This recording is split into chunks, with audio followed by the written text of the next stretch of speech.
Minister, ഇതിൽ ഈ Rahul Mamkootathil minister പഴയ ഒരു പ്രസ്താവന എടുത്തു വെച്ചിട്ട് ഇതല്ലേ അധപ്പതനം എന്ന് പറഞ്ഞുകൊണ്ട് ചോദിച്ചത്. അദ്ദേഹത്തിന്റെ അത്രയും അധപ്പതനമില്ല. അദ്ദേഹത്തിന്റെ അധപ്പതനത്തെ കുറിച്ച് നിങ്ങളാണ് പറഞ്ഞത്, ഞാനല്ല. പറയാൻ യോഗ്യനായ ആൾ തന്നെയാണ്, വളരെ യോഗ്യനാണ്. അദ്ദേഹം യോഗ്യനാണെന്ന് തെളിയിച്ചു.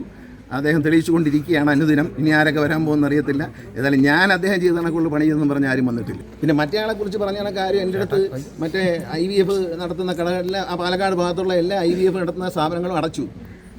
കാരണം ഇദ്ദേഹം വന്നോടി പിന്നെ ഇദ്ദേഹം നോക്കിക്കോളും. ഈ അബോർഷൻ നടത്തുന്ന സ്ഥാപനങ്ങളും അടച്ചു. അയാളാണോ എന്നെക്കുറിച്ച് അഭിപ്രായം പറയുന്നത്? രണ്ടും അടച്ചു, സത്യമല്ലേ? ഡോക്ടർമാർക്ക് പണിയില്ലാതായി, രണ്ടും അവരെ ഏറ്റെടുത്തു. അത്തരം ആളുകളാണോ ഇതിനകത്ത് അഭിപ്രായം പറയുന്നത്? അവർക്ക് വേണ്ടി കുഴലുക നടക്കുന്നവന്മാരല്ലേ അത് അഭിപ്രായം പറയാം? പത്തനാപുരത്ത് ഒരുത്ത അഭിപ്രായം പറയുന്നു. അവൻ്റെ പ്രധാന ജോലി പാറ പൊട്ടിപ്പും അഴിമതിയും കൊള്ളയും പിടിച്ചു പറയുകയാണ്. ബ്ലോക്ക് പഞ്ചായത്തിൽ നിന്ന് ദയനീയമായി തോറ്റ ആളാണ്. അതിനൊന്നും നമ്മൾ മുഖവിലേക്ക് എടുക്കേണ്ട. കല്യാണം കഴിച്ച് 2 പിള്ളേരായിട്ടും കേസ് എന്ന് പറഞ്ഞ് നടക്കുന്ന ആൾക്കാരോട് ഞാൻ എന്തോ പറയാനാണ്? പിന്നെന്താ അതിനെന്താ, നമ്മൾ രാഷ്ട്രീയമായിട്ടങ്ങ് നേരിടും. വേറെ കാര്യം എന്താ? വാർത്താ സമ്മേളനം വിളിച്ചാൽ നിങ്ങൾ വാർത്ത കൊടുക്കും, അത് കാണും. ചിലർ വിശ്വസിക്കും, ചിലർ വിശ്വസിക്കത്തില്ല. എൻ്റെ വോട്ട് കൂടും. നിങ്ങൾക്കൊരു സംശയം വേണ്ട. പത്തനാപുരത്തുകാർക്ക് എന്നെ അറിയാം. 25 കൊല്ലമായിട്ട് എൻ്റെ അറിയാം. എൻ്റെ എക്സ്റേ വരെ അവർക്കറിയാം. ഇന്ത്യയിൽ ഏറ്റവും കൂടുതൽ പ്രണയം ഉണ്ടായിരുന്നു, ഏറ്റവും നല്ല പ്രണയം ഉണ്ടായിരുന്നു, അത് ആസ്വദിച്ച ഒരു മഹാനായ നേതാവാണ് ജവഹർലാൽ നെഹ്റു. മാധവിക്കുട്ടി, നമ്മുടെ ഇദ്ദേഹം പുന്നത്തിൽ കുഞ്ഞബ്ദുള്ള, MD വാസുദേവൻ നായർ, ഇവരെല്ലാം പ്രണയത്തെക്കുറിച്ച് പറയുകയും അതിനെപ്പറ്റി ആസ്വദിക്കുകയും ചെയ്തവരാണ്. നിങ്ങളിപ്പോൾ ഒരു ആസ്വദിക്കുന്നില്ലേ? ഈ വ്യക്തിപരമായ പ്രശ്നങ്ങൾ അത് പുറത്തേക്കിട്ട് വലിയ ചർച്ചകൾക്ക് അല്ല, എന്തിനാ ഈ മനസ്സിലാകുന്ന ഒരാളെ വ്യക്തിപരമായ കാര്യവും രാഷ്ട്രീയം തമ്മിൽ എന്ത് ബന്ധം? ഒരാൾ മദ്യപിക്കുന്നു, രാഷ്ട്രീയ അയാളുടെ സൗകര്യമില്ലയോ? അയാളുടെ സൗകര്യമില്ലയോ? അത് അവർ ആസ്വദിക്കട്ടെ. ഇത് തന്നെ സുഖമല്ലേ? ഇത് വായിക്കുന്ന ഒരു സുഖം. മനസ്സിലായി? ഈ സിനിമയിൽ നിൽക്കുന്ന കാലത്ത് ഇങ്ങനെ സംഭവമുണ്ട്. ഇപ്പോൾ ഗണേഷ് കുമാറും വേറൊരു നടിയുമായിട്ട് പ്രണയമാണെന്ന് പറഞ്ഞാൽ ആ നടിയെ അറിയാം, ഗണേഷ് കുമാറിനെ അറിയാം.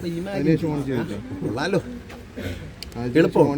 ഞാനും സുമതിക്കുട്ടി അമ്മയും തമ്മിൽ പ്രണയത്തിനാണെന്ന് പറഞ്ഞാൽ സുമതിക്കുട്ടി അമ്മയെ ആർക്കും അറിയത്തില്ല, എന്നെ മാത്രമേ അറിയത്തുള്ളൂ. രണ്ടുപേരെ അറിയാവുന്നവരാണെങ്കിൽ നല്ല രീതിയിൽ ഇതൊരു രോഗമാണ്.